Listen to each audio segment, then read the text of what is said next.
Eu comprei há muitos anos, dei uma até ao pastor Carlos na época. E ele diz assim: ao ser semeado, é um corpo humano comum. Ao ressurgir, será um corpo controlado pelo Espírito. Também há corpo controlado pelo Espírito. Ele está na ressurreição dos mortos.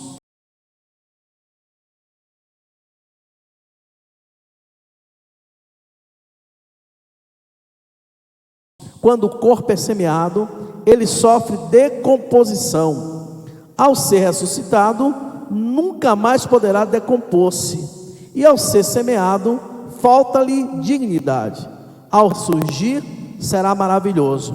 Quando semeado, é fraco. Quando ressurgir, será forte. E aí ele diz: ao ser semeado, é um corpo humano comum. Ao ressurgir, será um corpo controlado pelo Espírito. Se há corpo humano comum, também há corpo controlado pelo Espírito. Ficou bem claro aí o que é que Paulo está querendo falar, né? E de manhã eu falei sobre as marcas de um homem ou de uma mulher espiritual. Porque quando a gente vem para um lugar como esse, um culto como esse, que é um culto de ceia, pelo menos quando a gente sabe que a igreja colocou lá, ceia domingo, tal horário, tal, aí a gente... Essa semana não é a semana do pecado. Eu não vou pecar essa semana, pelo amor de Deus. Senhor, me segura. Claro que a gente está falando de uma forma que seja tão compreensível para os irmãos. Que a vida do crente deve ser assim sempre, né? Aborrecer o pecado, sempre aborrecer o pecado. Mas nesses momentos especiais, nós pregadores, por exemplo, a gente tem isso, né? Quando o pastor diz assim: hoje você vai pregar, domingo tal, e a gente aí...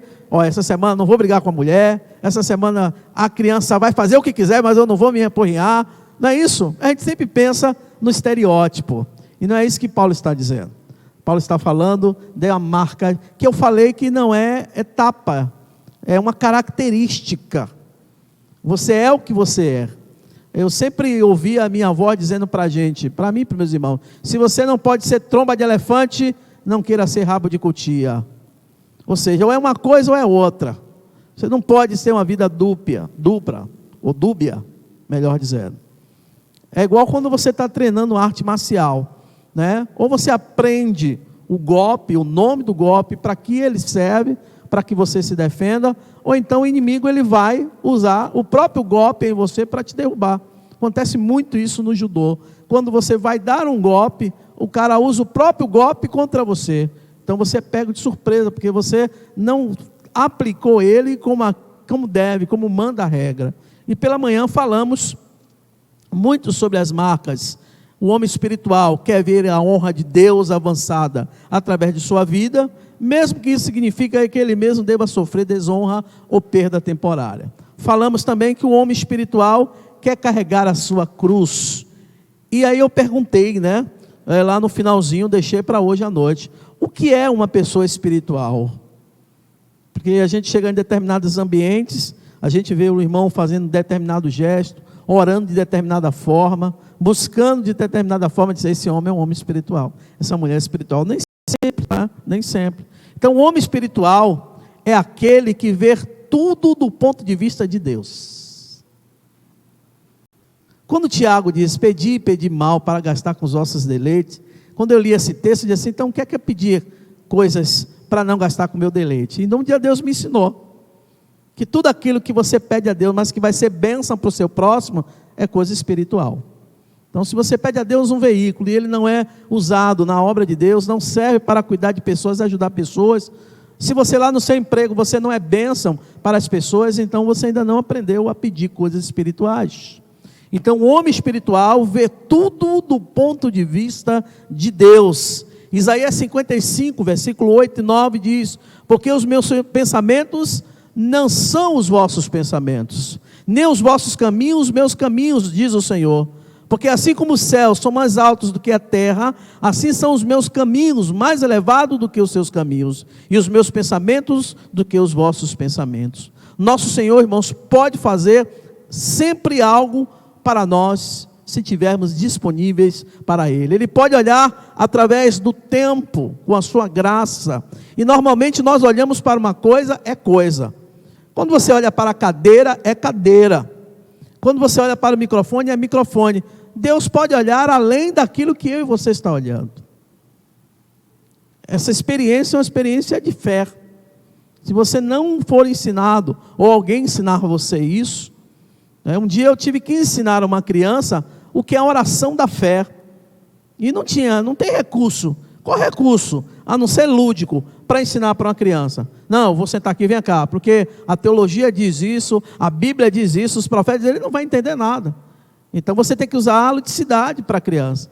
E eu conversei com ela e disse assim, está vendo aquilo ali que está na parede? Ele disse, não tem nada ali não, tio. Eu digo, tem, não tem. Eu digo, tem. Ele não tem, que eu não estou vendo. Eu disse, pois é, isso é a oração da fé. Não está ali, mas pela fé você está vendo. Ele entendeu. Acredito que hoje, ele já com 17 anos, entenda agora o que é a oração da fé. Então, irmãos, é isso que o homem de Deus tem que ser. Ele tem que ver tudo do ponto de vista de Deus. Porque a gente vê o óbvio. A gente vê o que é o óbvio no culto. Somos nós que estamos aqui domingo a domingo. São os instrumentistas que estão aqui domingo a domingo. É a palavra. Isso é o óbvio. Mas Deus nos mostra através daquilo que está além do óbvio. E muitas vezes a gente perde, né? Por não compreender isso, por não entender isso. Os crentes carnais olham para um objeto e veem uma situação. Tudo que eles veem é nada mais do que eles estão vendo ali e agora, acabou. Esse é o crente carnal. É aquele que vê ela ali agora, acabou, não tem outra coisa. Às vezes você está fazendo uma coisa certa, o irmão lá pensa que está fazendo errado. Isso chama-se conjectura. Isso aconteceu em Israel, quando aqueles que ficaram do norte, a tribo de Israel, e Judá ficou ao sul, e eles não tinham como adorar, eles foram ao Monte Gerizim e fizeram um altar para adorar. E os que estavam no sul souberam e vieram para matá-los. Porque na concepção judaica só existe um lugar de adoração, e no sul onde ficava Jerusalém. E eles queriam que aquilo que eles estão fazendo fosse feito também em Jerusalém. Como estavam no norte, não podiam ir onde fica Jerusalém, eles fizeram isso no Monte Gerizim. Quando eles vieram, irmãos, para matar esse que estava adorando um Deus estranho, ele percebeu que se tratava do mesmo Deus. Então, muitas vezes, irmãos, a gente não vê do ponto de vista de Deus e acha que aquilo que o irmão está fazendo não é correto. Então, o crente espiritual, ele vê tudo do ponto de vista de Deus, porque o seu objetivo não é terreno, seu objetivo é espiritual. Então ele deve ver as coisas espiritualmente. Os crentes carnais pensam no plano natural, os crentes espirituais pensam nas escrituras, na oração, na palavra. Por isso, muitas vezes a vida cristã ela nos causa dores. Eu sei que tem muita gente gemendo, com dores de parto, porque querem tratar a questão do seu ponto de vista. Olha, como eu penso. Voltaire que diz isso, né, o filósofo. Eu dou o direito de dizer tudo o que você tem em dizer, mas não quer dizer que eu vou concordar. E Deus acha que pacientemente ouve o que a gente tem para dizer, mas percebemos que Ele não está no controle da nossa vida. Olhamos através dos olhos da Bíblia, da fé, da oração, mas não no controle de Deus. Você já fez uma oração? Certamente você fez essa oração, onde com você orar, começou a orar, e como você dizer coisas para Deus, coisas profundas para Deus. Coisas profundas para Deus. E você não entendeu o que você estava dizendo para Deus? Rapaz, eu estou falando o quê? Pois é. Muitas vezes nós não sabemos o que dizer. É como a criança que vai pela primeira vez no supermercado e se depara na ala de chocolate e biscoito. Ela não sabe onde é que ela vai começar, mas ela quer começar. Mas, meu Deus, se existe paraíso, se chama ala do supermercado. Né? Então já estou dando a dica, né? Não larga o pequenininho lá, Caleb, na ala do supermercado, não. Nessa ala de doce, não. Porque ele quer fazer o que ele quer. E nem sempre é possível, né? Então a gente vê a Bíblia, ora a Bíblia, pede a Bíblia, prega a Bíblia, ora em torno disso, mas queremos ver dentro do ponto de vista nosso, e isso causa dor na gente. Eu vou apresentar algo bíblico? Vou, mas eu preciso apresentar algo bíblico do ponto de vista de Deus. Isso se chama conjecturar. Eles acharam que os que estavam no norte estavam adorando outros deuses, conjectura, para não dizer, né? Pecado de temerário, né? Ou seja, julgar temerariamente. É o que está acontecendo hoje no Brasil. Você coloca uma nota, as pessoas já vão lhe taxando de um monte de coisa, e você nem teve condição de fazer a réplica, quanto mais a tréplica. Então, às vezes, passamos por isso. Eu fico pensando na história daqueles 3 filhos hebreus, lá, colocados na fornalha ardente, Sadraque, Mesaque e Abidnego. Não tinha ali, irmãos, eu garanto, não tinha ali nenhuma preocupação para com eles, sobre o que dizer, o que falar. Eles viam a mão de Deus protegendo, enquanto eles permaneciam fiéis. Tem momento na sua vida, que você não precisa falar nada não, Deus está vendo. Deus está vendo, irmãos. Não precisa se humilhar, murmurar, lamentar, Deus está vendo. Confia no Senhor, e o mais Ele fará. Então aqueles jovens hebreus estavam ali, e eles não falaram nada, não houve discurso, não houve lamentação, não houve murmúrio, e eles estavam ali pensando, tenho certeza, na mão de Deus. Assim como na cova dos leões, Deus tapou a boca dos leões acerca de Daniel, assim foi com esses jovens hebreus. Paulo, escrevendo em 1 Coríntios capítulo 2, versículo 13 a 16, ele diz: os quais também falamos, não com palavras ensinadas pela sabedoria humana, mas com palavras ensinadas pelo Espírito Santo. Você já deixou o Espírito Santo falar o seu coração? Você já teve uma experiência com o Espírito Santo de Deus? Você sabe o que é o Espírito Santo de Deus? Não vos deixarei só, disse Jesus. Mandarei um Consolador. Eu não estou dizendo, não é antibíblico orar para o Espírito Santo, viu gente? Você ora a Deus em nome de Jesus, mas você tem experiência com o Espírito Santo. Deixa eu dizer uma coisa para a igreja, muito profunda. Deus ouve as suas orações, mas Ele vê as suas lágrimas. Deus ouve as suas orações. Tem um crente aqui, e o crente aqui talvez não entenda nada que o pastor está dizendo agora, mas ele já disse amém, e amém assim seja. É engraçado que ele fala assim: Deus te abençoe, pastor Maliano. É Davi ali, diz, amém, não certo também. Vamos lá. Então, irmãos, Paulo vai dizer isso, comparando as coisas espirituais com as espirituais. Mas o homem natural não recebe coisas do Espírito de Deus. O homem natural não recebe coisas vindas do Espírito de Deus, ele não entende, porque elas são loucura para ele, e eles não a conhecem, porque eles não são espiritualmente discernidas. Mas aquele que é espiritual julga todas as coisas, contudo a ele mesmo não é julgado por ninguém. Pois quem conhece a mente do Senhor para que possa instruí-la? Mas nós temos a mente de Cristo.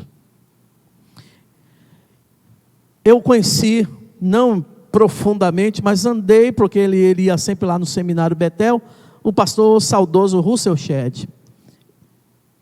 E ele estava pregando nesse texto. Anteriormente ele estava falando na carta dos Coríntios, quando Paulo diz assim: olha, muitos vasos para a honra, outros para a desonra. Aí ele contou que o Império Romano, quando vinha das suas batalhas, principalmente os generais, eles traziam os despojos de guerra na frente, uma parte, trazida para os animais, para os elefantes, ouro, prata, tudo que aquele país produzia, eles traziam. E uma ala vinha escravos, e as pessoas passavam perfumes, jogavam, as donzelas jogavam perfume nesses escravos. Ele diz assim, aí Paulo vai dizer, uns para a honra e outros para a desonra. Aí no meio do nada ele parou e disse assim: eu gosto muito quando eu venho à Bahia, a Salvador, porque vocês têm uma coisa peculiar. A cidade, ela cheira a carne. Aí perguntou, como é o nome daquela carne que vocês vendem nas barraquinhas? Aí o pessoal, churrasquinho. E alguém acrescentou, de gato. Ele disse, pois é, crente tem cheiro de carne queimada. Esse perfume que Paulo está dizendo não é uma fragrância odorífica, mas é cheiro de carne queimada, porque nós já estamos mortos para o mundo. O homem natural não entende isso não, irmãos. E o carnal, que é aquele crente que entra na igreja e fica lá e cá, ele entende e não entende, entende e não entende. Tem dia que ele, é igual o apóstolo Pedro, é 8. é 80, tem dia que é 8. Então essas coisas são loucura, e Paulo diz, mas nós temos a mente de Cristo. Não é fácil ter a mente de Cristo não, irmãos. Não é fácil ser julgado por todo mundo e não jogar ninguém, ser pezinhado, maltratado, muitas vezes humilhado e não responder. É tu o rei dos judeus? Disse Pilatos. Ele disse, tu dizes. Tu dizes. A vida cristã não é fácil. O homem espiritual, ele deseja morrer bem, em vez de viver errado, ao invés de viver errado. Ele prefere viver bem e morrer logo, do que viver uma vida errada. Olha o que é que Paulo diz em Filipenses 1:21. Porque para mim, o viver é Cristo, e o morrer é ganho, é lucro. Este mundo precisa ver Cristo trabalhando em nós. Se sua religião não afeta a sua vida cotidiana, é melhor você conseguir outro veículo para ir para o céu, porque esse não vai lhe ajudar. Muita gente prega, eu conheço, tem uma rama de crente agora, desigrejado, que está usando esse argumento. Não preciso de igreja para ser salvo. Concordo. A palavra religião vem do latim, vem do grego religare, ligar o homem a Deus, certo? Eu concordo. Mas quando eu olho para a vida dessas pessoas que falam isso, eu discordo. Vou fazer igual meu irmão até hoje fala desconcordo, não consegue falar discordo, tá? Eu vou usar assim uma coisa bem chula, desconcordo. É aquilo que eu sempre estou ouvindo, né, das pessoas falarem. Não preciso, realmente. Se você realmente, se sua religião não é suficiente para levar à igreja, pode não ser o suficiente para levar você também ao céu. Porque a gente inventou um monte de desculpa na pandemia, né? Para não vir para a igreja. Não estou falando aqui não, estou falando de um modo geral. Os colegas pastores têm conversado isso conosco lá na ordem, né? Como é que faz para pregar para crente? Nossas preocupações pastorais agora é pregar para crente, porque os crentes se voltaram a si mesmo. Eu, desde jovem na igreja, eu sempre tive uma visão de Deus para mim. Aliás, eu sempre fiz isso. Não sei porque as pessoas não fazem isso. Sempre você tem que... A igreja está aqui, o pastor está aqui, você é de Deus, amém, glória a Deus por isso. Mas vocês devem buscar propósitos de Deus para a sua vida. Mesmo casado, solteiro ou não. Eu sempre busquei de Deus propósitos para a minha vida. E uma das coisas que eu sempre fiz foi essa. Quanto mais o Senhor me abençoa lá fora, mais eu quero estar aqui dentro. É a forma que eu tenho de agradecer a Ele. Mas às vezes a gente pede tanto a Deus aqui dentro, Deus dá tudo, e a gente vai lá para fora e não consegue mais voltar. Não estou dizendo que está desviado, não é isso. Mas às vezes os afazeres, o trabalho, o corre-corre, família, é difícil, né? Principalmente quem está com filho pequeno, né? Está bem, de repente o menino acorda completamente diferente. Mas essa criança não dormiu bem, porque acordou assim. É assim mesmo, até 5 anos essa máquina... com imunidade quase zero, é por aí mesmo, né? E a gente tem que acordar mesmo, estar junto, e fazer o que tem que fazer, e levar para as emergências da vida. Mas irmãos, sua religião não é suficiente para levá-lo à igreja, não pode ser suficiente para levá-lo ao céu. Eu não sei nada sobre você, mas uma coisa eu quero para você, diante de Deus, é que você viva bem a sua vida, que você tenha sucesso na sua vida espiritual, porque as coisas demais vos serão acrescentadas. Todo crente, ele deseja e quer pagar suas dívidas, seja ela dívidas financeiras ou não, mas ele precisa. E uma dívida que a gente não quer pagar, e às vezes não gosta, não consegue, é a dívida da ofensa contra outro. Essa dívida precisa ser paga. Porque Jesus volta e a gente fica. Eu imagino você vendo essa cena, Jesus voltando e você correndo atrás daquela pessoa para se reconciliar, para poder voltar com Jesus. Não vai acontecer. Porque onde está o vosso tesouro, aí está o vosso coração. Seu coração não está em Deus. Então, ser um homem, ter uma marca de um homem, de uma mulher espiritual, não é fácil, irmãos. A morte é algo para se trabalhar com a vida, agora. Nós estamos aqui, mas a morte nos rodeia. Nossas vidas podem ser encurtadas com o nosso ministério, com a nossa vida de cotidiana. Tem uma história que eu li há muitos anos mesmo, uma historieta, de uma irmã. Ela não fazia parte, Reinaldo, do ministério de louvor, ela não cantava, ela não vinha na frente, poucas pessoas viam a voz dela, ela não participava de ministério nenhum na igreja, sentava no cantinho dela lá, e a história conta, ela é uma historieta, né? Que essa irmã morreu e foi para o céu, e todos aqueles irmãos também que morreram foram para o céu, e na volta de Cristo, todo mundo ficou surpreso, porque aquela irmã estava no céu.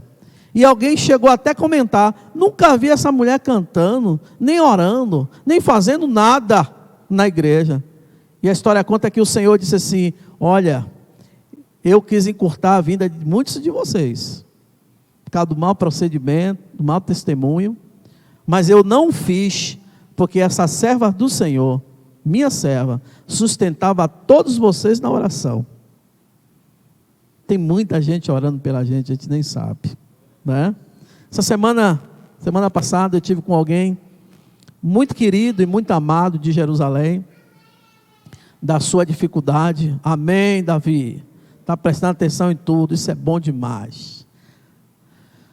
E eu chorando, né? Choramos junto, muito, porque coisas que nos marcam como crentes, como servos. E a gente precisa entender, irmãos, todo mundo tem um momento difícil na vida. O que não pode é a gente menosprezar e desprezar essa pessoa. Quem é tu que julga o servo alheio? Quem é tu que julga o servo alheio? Então, muitas vezes, irmãos, nós estamos vivendo uma vida, para nós, graça de Deus, mas para eles, lei. Tem hora que a gente parece que é o povo lá do Antigo Testamento. A alma que pecar, essa morrerá. Você pecou e vai morrer. É isso. Também não estou dizendo que as igrejas devem virar cidade refúgio. Você sabe como era assim em Israel, né? Quem matasse alguém ou cometesse algum pecado, corria para uma cidade de refúgio e não acontecia nada. Quando eu olho para a instituição brasileira e para o Código Penal brasileiro, eu fico dizendo, o Brasil é uma cidade de refúgio. Tem um autor chamado Aldo Huxley, não é um autor cristão nem nada. Eu li muito Aldo Huxley, ele dizia assim, olha, bem que a Terra poderia ser um inferno de outro planeta.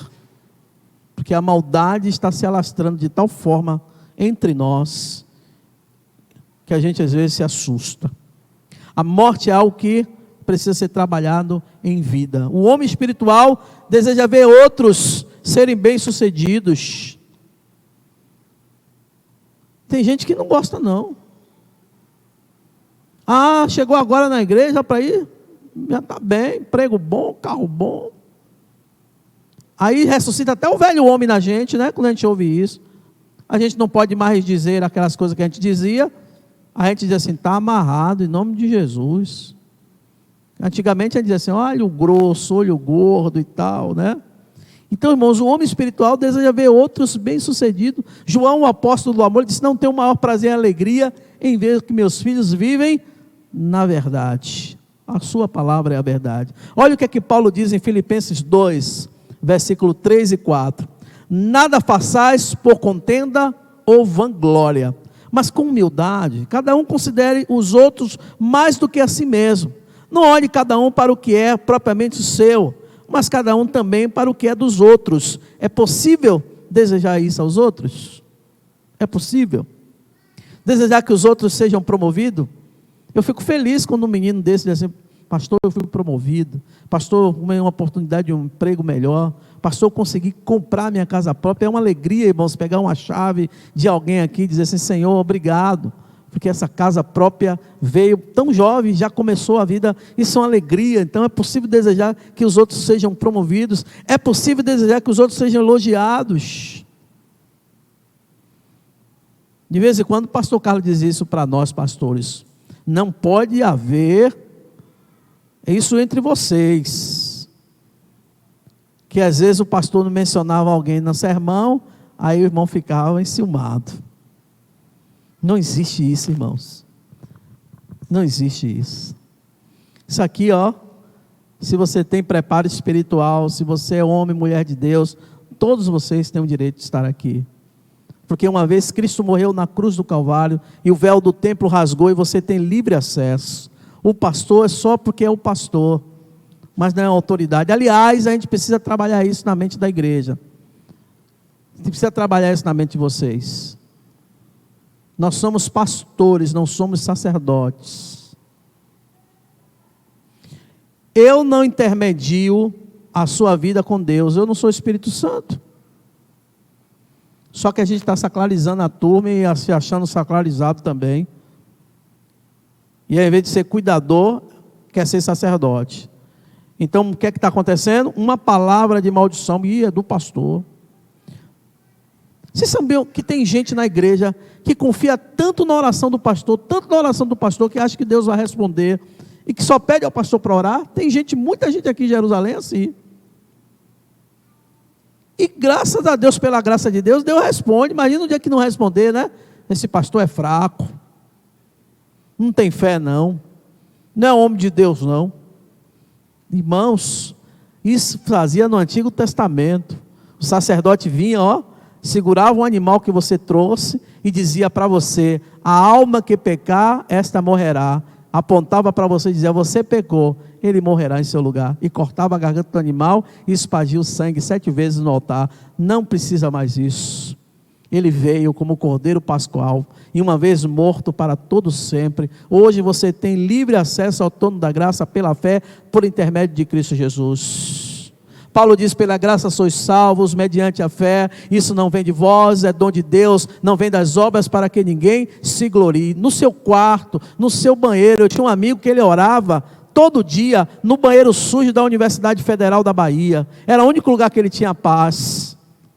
E ele disse: entrei várias vezes naquele banheiro fétido para orar a Deus, não me preocupando com o lugar, porque eu tinha um objetivo: crescer, ser alguém na vida, ter uma família, ter responsabilidade. E é um sacrifício imenso. Vocês sabem, para um jovem pobre da nossa capital estudar na federal, ele precisa realmente ser o cara, se for menina, a cara, porque não é fácil, porque é aula aqui, aula de tarde, aula de noite.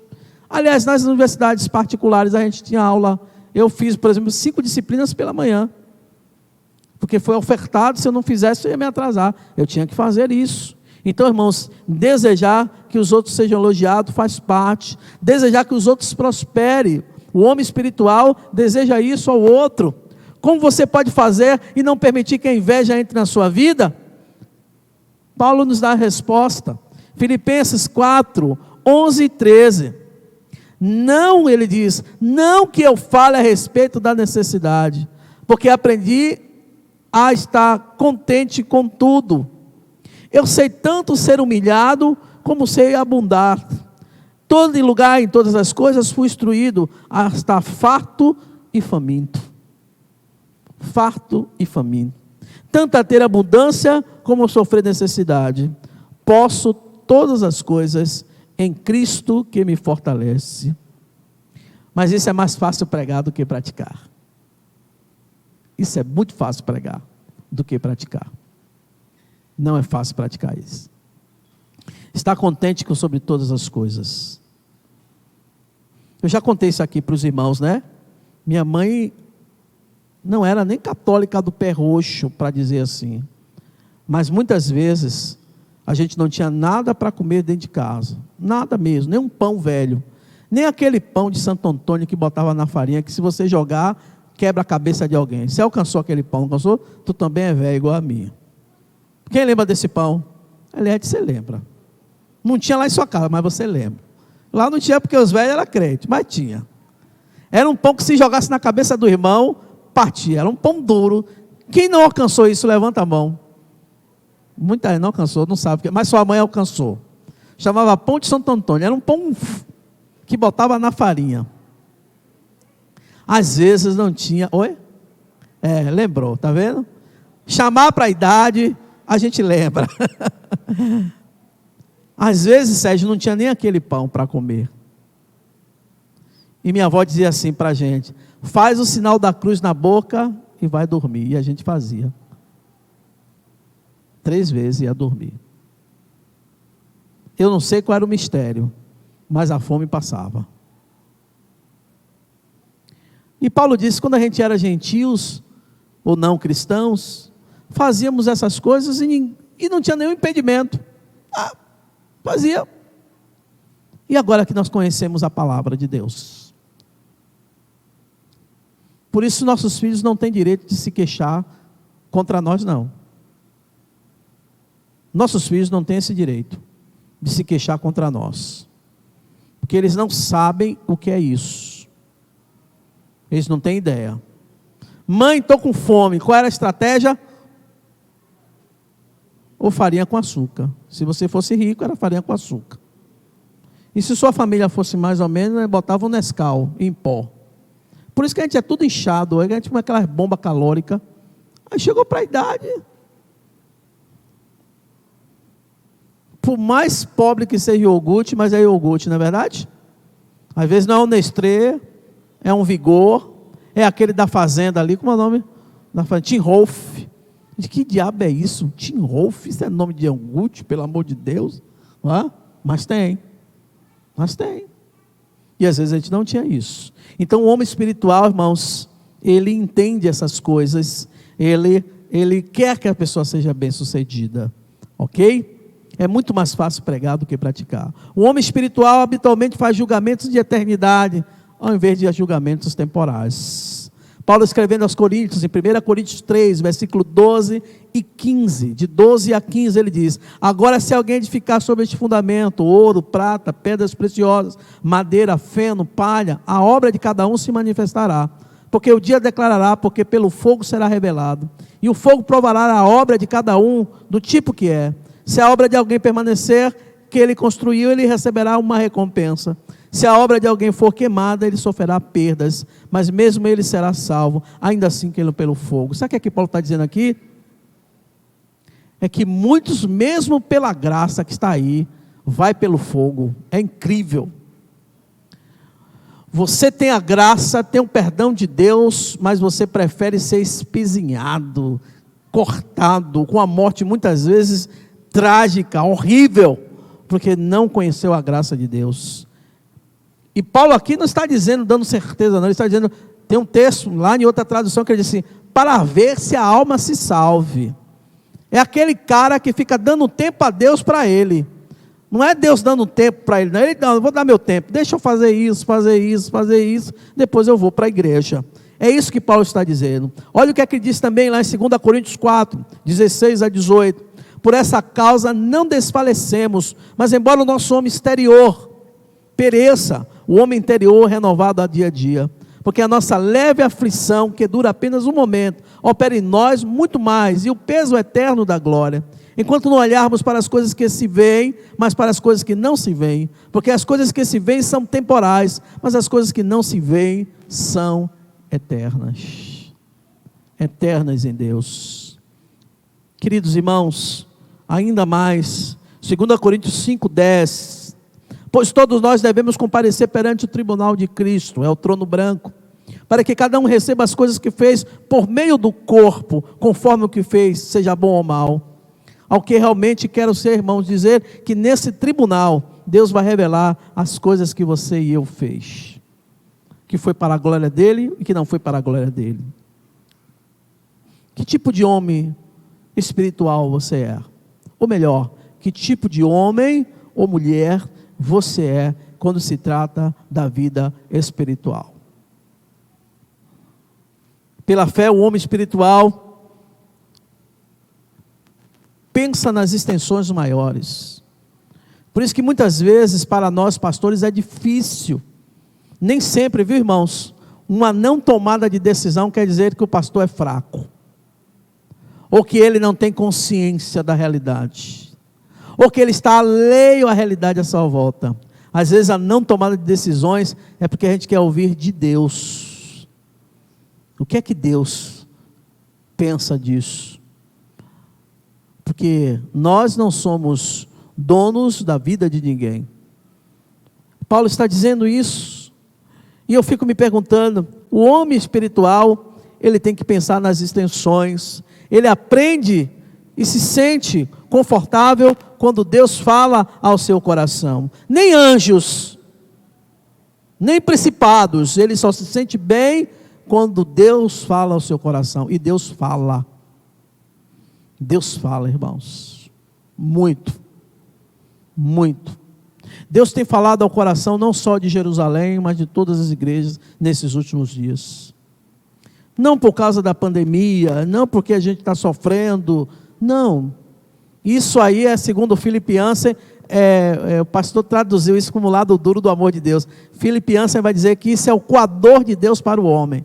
Sabe qual é o coador de Deus para o homem? Vou usar coador porque é uma coisa mais antiga, mas para os mais novos, o filtro de Deus para o homem só é um: a dor. O filtro de Deus para o homem é a dor. Enquanto não houver dor, a gente continua fazendo o mesmo. Como diz o menino, arrepiando. Não sentiu dor na alma, no físico, tá beleza.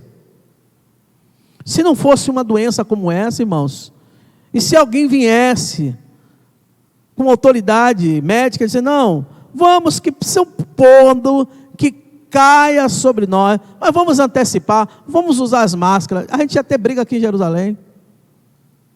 A gente ia ter briga. Eu conheço um colega que ele tirava a sua máscara e dizia assim, isso aí é máscara de Satanás. E teve uma perda profunda. É duro, né? Ser ignorante já é difícil, ignorante das coisas do modo geral, e em especial ignorante das coisas de Deus. Eu ficava assim, achando uma besteira porque japonês, chinês, usa máscara o tempo todo. Não tinha essas coisas lá, mas lá é comum ter gripe aviária, gripe não sei o quê, então eles já usam, a criança já nasce no sistema. Eu sei que a gente já tem dificuldade aqui, porque a gente só entende o óbvio, o que está sobre a nossa vista. Então, pela fé, o homem espiritual, ele eleva as extensões da terra, ele apreender com Deus, e ele conversa e entende que as coisas são muito mais profundas do que está sobreposto. Tal homem prefere ser útil do que famoso, servir do que ser servido. Todas essas marcas de um homem espiritual, tudo isso deve ser feito pela ação do Espírito Santo que vive em nós. Nenhum homem pode se tornar espiritual por si mesmo, somente o Espírito de Deus torna o homem espiritual. Tem um filme com um ator americano que eu gosto, eu gosto de filmes antigos, né? Gente antiga gosta de filme antigo. Tem um ator americano que eu gosto chamado Robert Duvall, e ele fez um filme chamado O Apóstolo. O Apóstolo. Ele era um daqueles homens, pastores famosos, de igrejas avivadas e tal. E tem não vou contar o filme não, tem um fato trágico na vida da família dele, e ele mata alguém, e foge. Não foi uma morte deliberada não, geralmente essas pessoas às vezes elas são muito violentas. E ele tinha uma intimidade com Deus profunda. Desde menino ele foi ensinado a ser pregador, ele não sabia fazer outra coisa, pregador mesmo. E ele foge, vai para uma cidade pequena, bem distante, não tem nada. E ele funda uma igreja chamada Rota Única para o Céu. É interessante. No final, depois os irmãos veem a história. Não tem nada a ver com o apóstolo de Cristo, não. O apóstolo, porque ele chega no Rio, ele mesmo se batiza. Agora eu sou apóstolo fulano. O nome dele era lá, mas o povo chamava de Sani. Agora eu sou o apóstolo Sani. Era um homem que tinha intimidade muito grande com Deus, mas ele não entendia que as marcas, elas não são etapas, elas são características próprias de cada um. Qualquer outra coisa, nada menos do que isso, é carne. É carne. E qualquer outra coisa, além da carne, é pecado. Eu estou falando isso aqui, não é um discurso próprio de pastores, mas estou falando com um peso muito grande na alma. A semelhança de Paulo, nós também somos assim. Queremos fazer as coisas, mas não fazemos. Porque o pecado habita em nós. E a gente precisa ter cuidado. Se a gente não quer que as futuras gerações, aliás, se a gente quer que as futuras gerações tenham comunhão com Deus, é preciso ver isso dentro das nossas casas. Intimidade com Deus. Eu tinha uma disciplina no seminário que chamava vida ministerial. O que era a função dessa disciplina? Geralmente quem dava essa disciplina era um pastor antigo, já experiente. Na minha época, o pastor Paulo Lino, pastor de Sinai. Era para dizer para o seminarista: ó filho, você, além de tudo que você vai estudar aqui, hermenêutica, homilética, história, você precisa ter uma parte da sua vida como pastor, de entrar no gabinete ou na sua casa para orar e pedir orientação a Deus, senão não vai fluir. Então a gente precisa disso, a gente sente necessidade disso, a gente já consegue perceber que isso faz parte da nossa vida como um alimento que você necessita. Às vezes você não tem nem fome, fisicamente falando, biologicamente falando, mas a gente precisa ter fome de Deus todos os dias. Como o servo almeja pelas correntes da água, diz o salmista, assim a minha alma tem sede de Deus. O homem espiritual, ele tem sede de Deus. Você não consegue ficar um dia sem falar com Deus. Não consegue. Um dia uma pessoa disse assim: eu bloqueei Deus do meu WhatsApp. Diga: é, né? E Deus está preocupado com isso? Não sei. Eu digo: não está não. Não está não. Agora, na hora de Ele mandar o recado para você, Ele não precisa nem estar na sua rede social, porque Ele lhe criou, Ele lhe conhece. Então, irmãos, oremos para que não abramos mão da vida espiritual. Que Deus nos abençoe. Amém.